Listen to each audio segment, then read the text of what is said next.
Alright. I try to write as slow as possible so you can kind of follow along, but it might be fast too.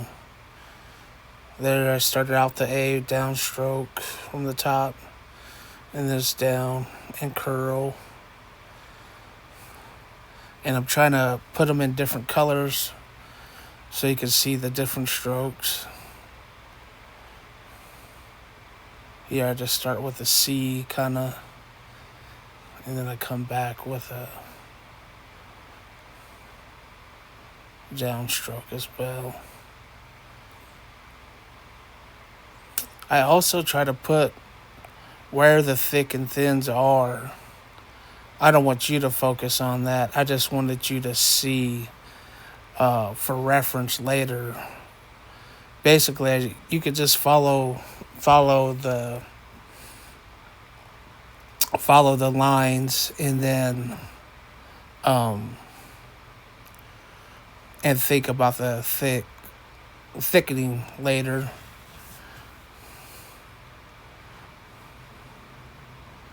And some are just one stroke, like the C. It's just going to be one color. There's quite a few letters, actually, that I don't pick up a second color.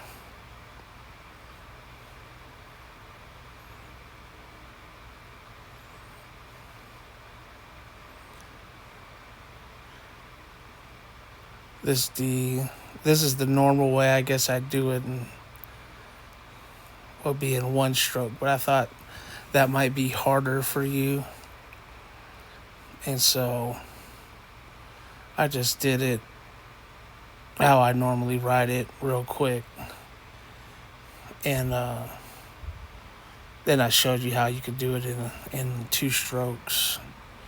It might be easier. Some people start from the top, but I like to start from the bottom when I'm making that swoop. You could do it either way. I just found like I get a better loop that way than if I do it the other way. Seems like I make it really skinny if I start from the top.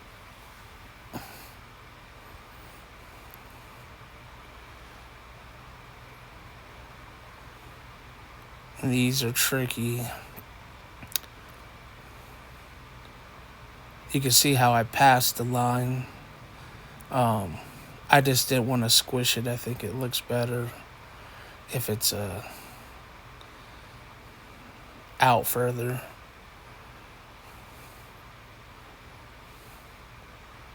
I pretty much make up my own rules as I go along.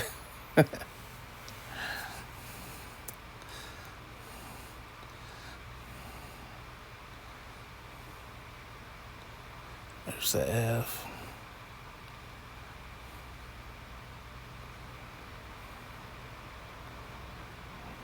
I was thinking, like, I don't normally write it that way. I don't know why I started that way, but I guess if I'm drawing on the iPad, I would just draw it like that since I have a reference. But normally it's that top down stroke and towards curl.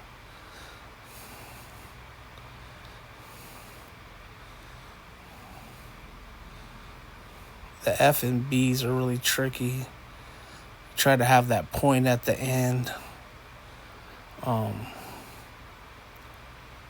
And maybe that little curl on the back.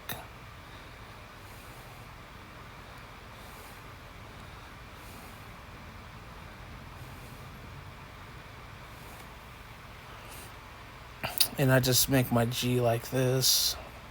Now, I used to make a G that looked like that G from G Unit. Or I guess this is the G from G Unit.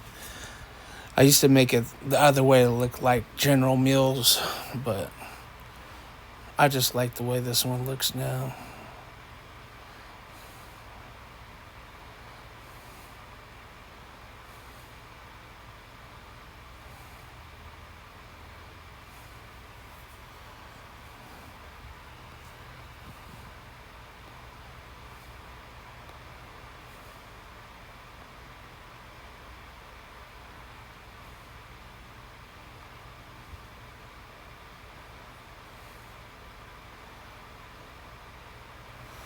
A lot of letters will have a common beginning. I mean, that almost looks like an I too. The way I do an I, the crossing is just like an A. You know, the H is just like an N that's been extended. See, this is how I do my I's. There's different ways. And also, you could just print an I, is fine. Any letter that you don't feel comfortable doing in cursive, you can always just print, and that's fine. I'd rather you do that and have a legible, name or word than not be able to tell what it is. The J is all done in one swoop. And then, of course, if it's a garage dotted with the I or a heart, see, I had a little flourish there, extended. But see, look above it, it looks just like an I too. So that's the thing. If you master one letter, like you're saying, I only done the A, but there's a lot of letters you learned in that A already. You just don't know it. This is a K, lowercase k, but you could do it how you want to if you just want to. A lot of people don't do this cursive K. You could just print it. L's are always good to practice. They could be tough to make look right.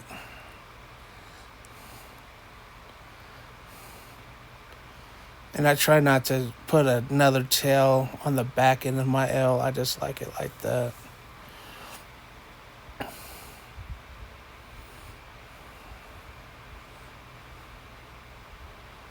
Here's the M. And that's where the thick to thin comes in. Again with the N. Thin to thick. There's thick to thin to thick.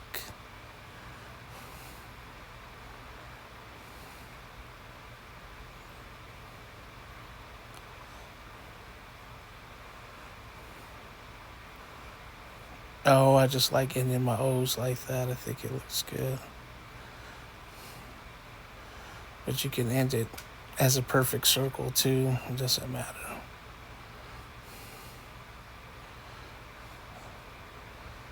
Thick to thin, thick.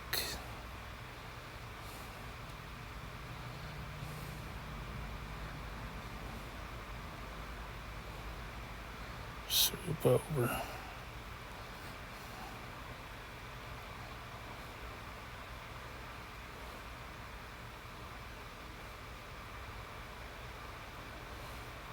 The Q, I do a standard, I guess, a printed Q is what I'm trying to say. There's sometimes I do the other cursive Q, which looks like a 2, but then, I mean, it looks good sometimes, but I think it's a hard read for a lot of people, so I just stick to this Q most of the time. Unless they request it.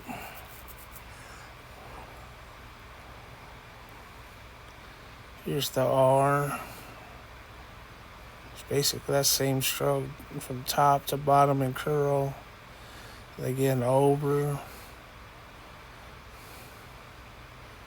Hit that middle point and swoop down. Curl back up. Thin to thick.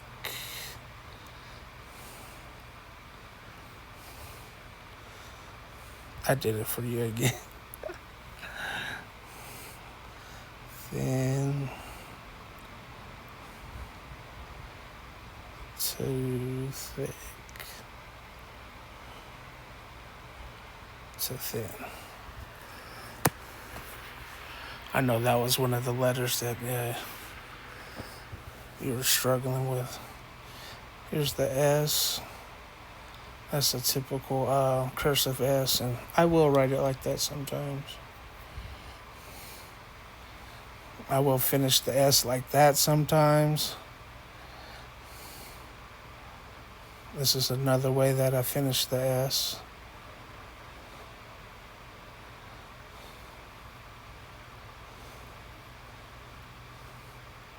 And you saw me draw S like this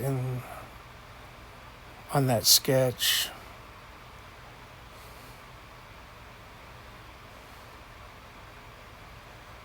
But sometimes I will use that printed S.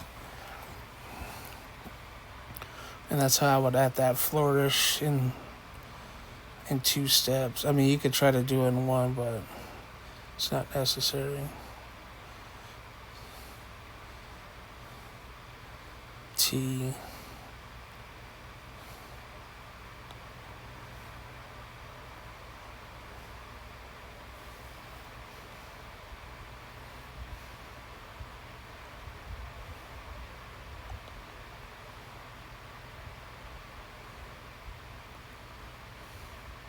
I like to swoop it across like that.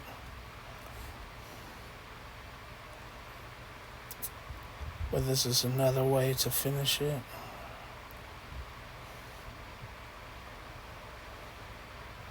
Which looks fine. The main goal is to have it legible, to have it, appealing to the eye.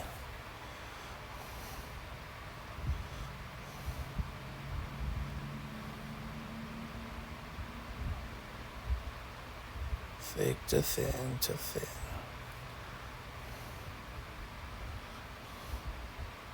These letters are all one.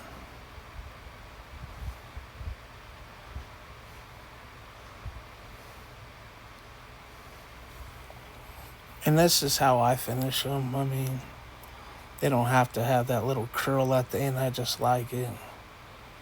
And sometimes, I'll just make it straighter, or I'll add a curl on the other side.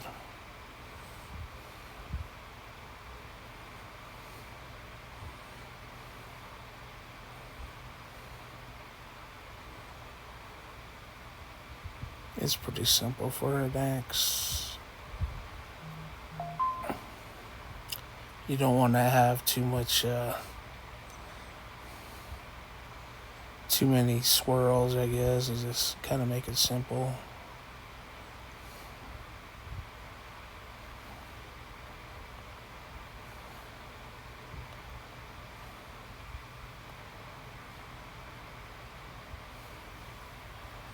There's the Y.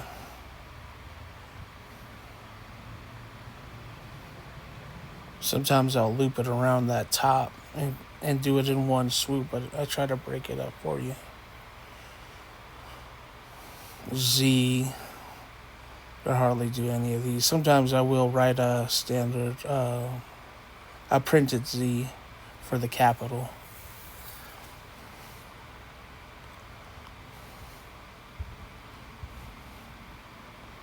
Wait till you get the name Izzy.